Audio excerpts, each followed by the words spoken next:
high sometimes, you know. What else can we do when we're feeling low?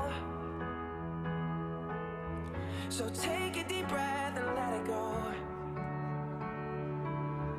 You shouldn't be drowning on your own.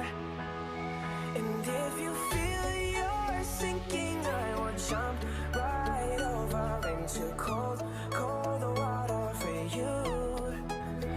And although time may take us into different places, I will still be patient with you.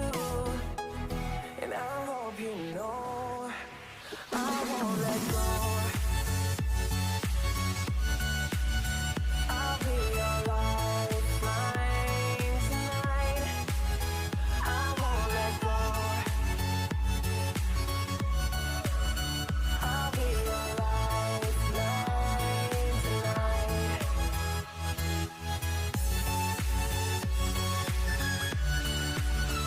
I'll be your lifeline tonight. I won't let go.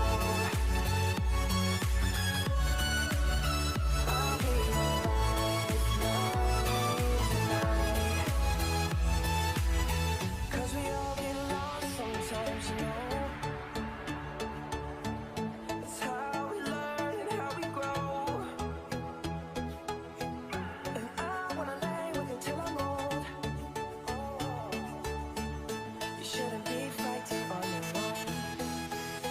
And if you feel you're sinking, I will jump right over into cold, cold water for you.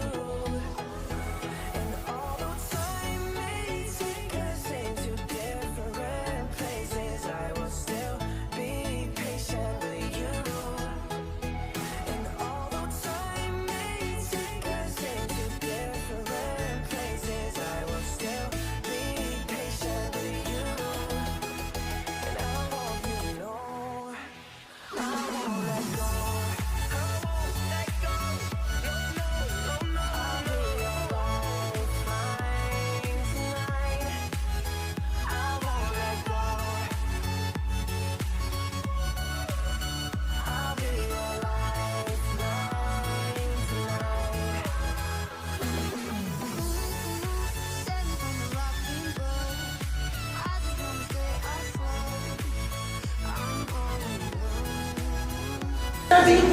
Baka makakapalikas yung tibay. 1, 2, 3. Bakit tayo mag-teach? So guys, nandito kami para mag-interview kay Ramil Rida. So, may unting katanungan ako sa pre about to sa animal welfare. So, my number one question is, ano ba yung mga dapat kumakain sa mga hayop? Kasi paksa. May dalawa kasi akong alaga. Ay, tatlo pala. Dalawang pusa, tapos isa aso. Sa aso, ayaw ko siya pinapakain na isda, matinig. Kasi alam ko yung feeling na nasasaktan pag natitinig eh. Sa may pusa naman, Tinuturuan ka kita eh. Bawal makainin ng manok yung tungak. oo nga, yung aso. Sige. Sa aso, bawal yung pakainin ng buto ng manok. Hindi ng manok. Pwede siya pakainin ng manok, siguro yung ngayon. Pero yung buto ng manok siya ng manok. Tapos, yung sa pusa. Kahit ano naman yun, basta pusa.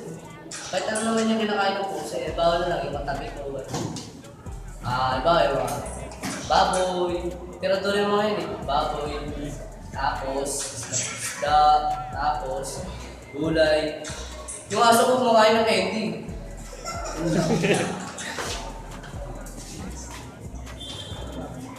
So, sa number 2 question naman, ano yung mga bawal na kainin ng mga hayop? Yun nga yung sa aso, ayaw ko siya pinapakain na hindi na himay na manok. Kasi yung buto ng siya siya matigas.